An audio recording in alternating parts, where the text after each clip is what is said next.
This morning,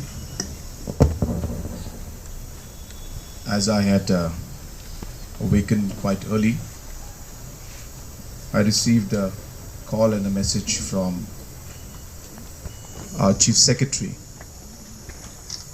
about the demise of our dear friend Lt.N.Luikham, as we used to call him.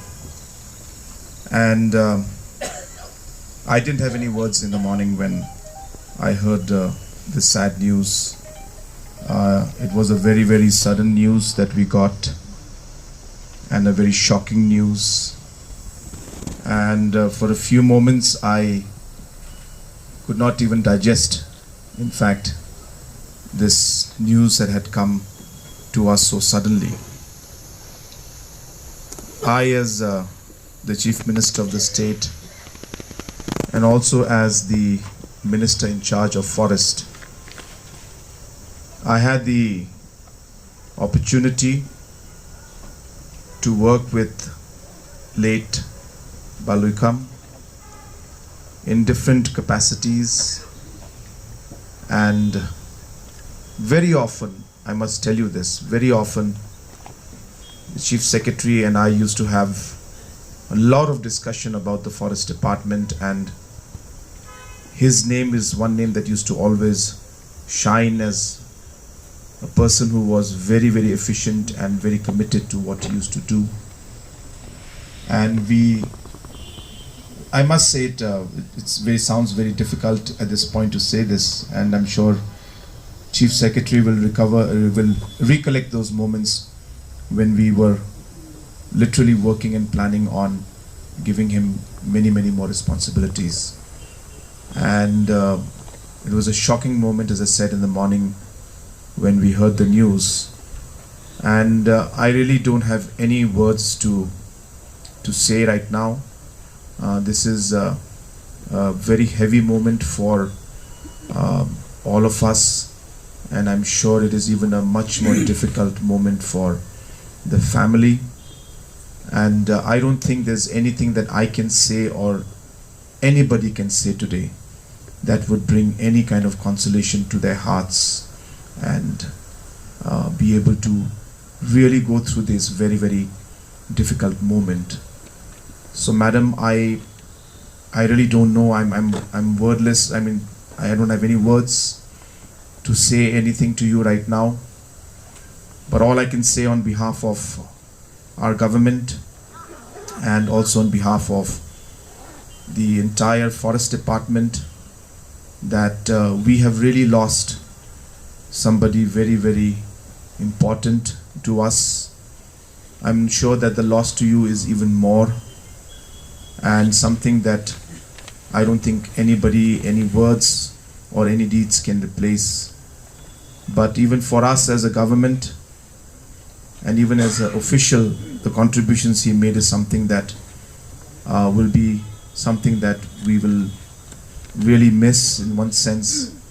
And the kind of, as I said, the work that we felt that he was capable of doing and he was doing is something that will be of a great loss to the state government. But as I said, that in these difficult times, all I can say is we as a government, as soon as we heard this, I was in Garo Hills this morning. I left by helicopter and I immediately rushed back to Shillong when I got this news, and I tried to be here on time for this particular prayer meeting. And as I said, that it's a very difficult moment, and I have no words to really say, or anything that I say will make any difference in one sense. But as I said, all I can say is that we are all there in every way possible to support you and your family in these very, very difficult times. And though it may sound very difficult, but these are moments where sometimes it's difficult for us to really understand maybe what's happening and what God's plan is. And only as human beings we can only accept what has happened and my colleagues in the State Forest Department, and all friends and well-wishers, above all the family of our colleague, Shri N.Luikham. As we go through every day of our existence, which by itself is a very tenuous experience, with daily ebbs and troughs, moments of joy and sorrow, we are always aware that this experience itself has a very limited time span. Sometimes the life is terminated much before we expect a fruitful life to end. And sometimes, even more tragically, the life ends in a manner which brings a trail of sorrow to the family. I personally have not only been a colleague of Shri N.Luikham for the past about 5 years since he shifted from Madhya Pradesh to Meghalaya, but also his neighbor, first in the house just next door and then the house across the hedge. And with his love for nature is what really stood out in my mind when I observed him go through a daily business of living. All these plants you see here, all these pots, they have not been done by any gardener or any on his orders, but by him personally with his own hands.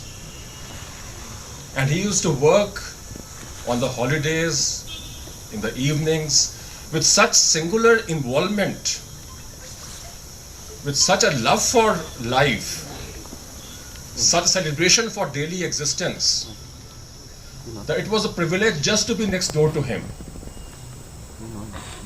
And this experience, when you enrich the lives of those who watch you, those who work you, those who come in contact with you, that is your biggest contribution to life.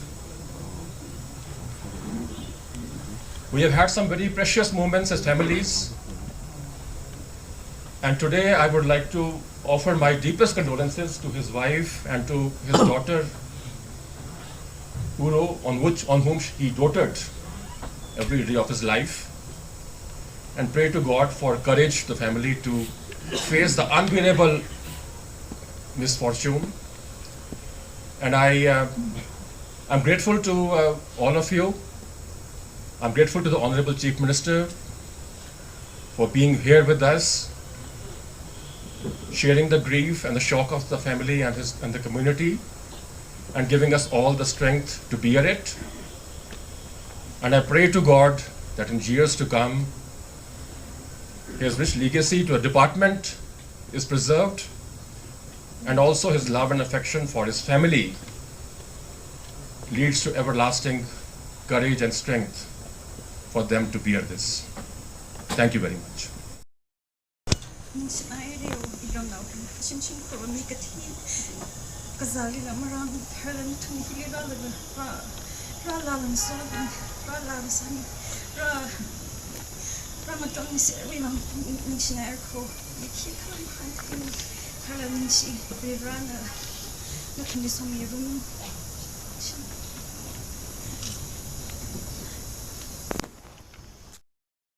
A phase that we all go through before we get to that promise which God has placed before us. 1 Thessalonians chapter 4 verses 13 all the way to verse 18. Let me read. These are the words of Apostle Paul. It says, "And now, dear brothers and sisters, we want you to know what will happen to the believers who have died." I think we might be inquisitive to listen to these words as to what Paul has to say to the people who lived in Thessalonica. The following verse says, "So you will not grieve like people who have no hope." So essentially, hope is the thing that binds us together at this point.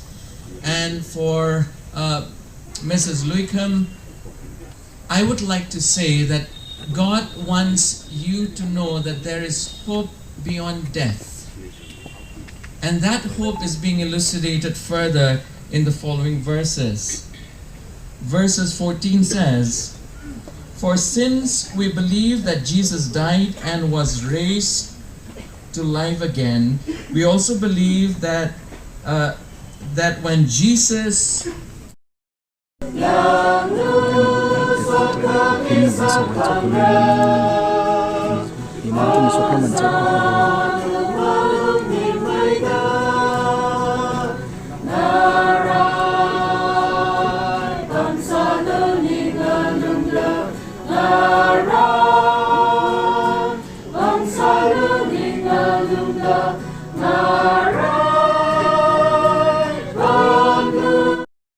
Church Shillong, and we'll have a closing hymn on the hymn book on Jordan's stormy bank, and closing prayer by Reverend Ramanyo Chacho, Tangkul Baptist Church Shillong.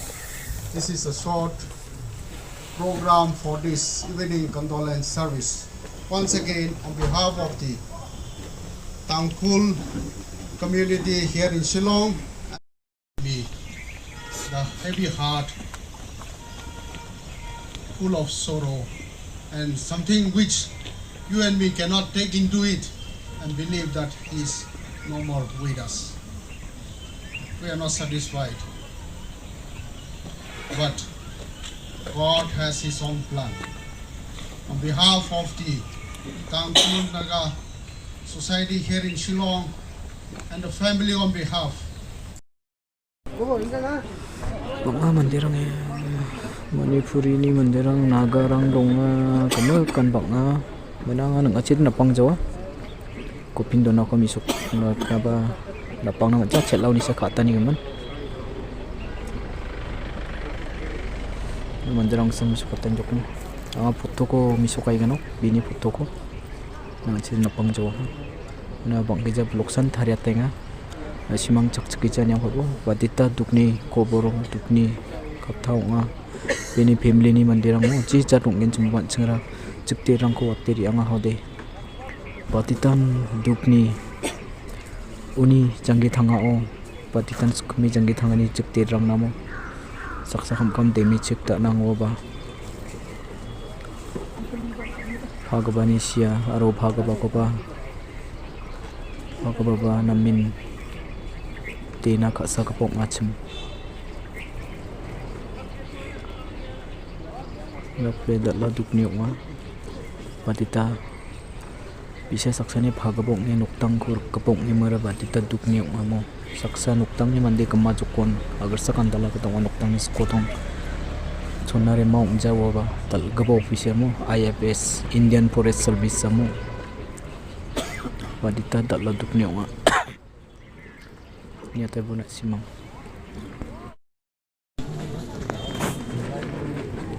da orang nam he yang embudes kare nakke na simang ya gari dan orang gen da Manipur gen impar itu nagar dalam jomo nanti putih kata gari nama tau riang ya hai beres kari nak kena so Isok apa? Isok Isok Siap cari. Kau nak like kau pin nyelek ya? Ambil cuak lah. Masuk. Riang ya ha nagalan dau Nyoba je sedang beli. Ya sir, am yes sir.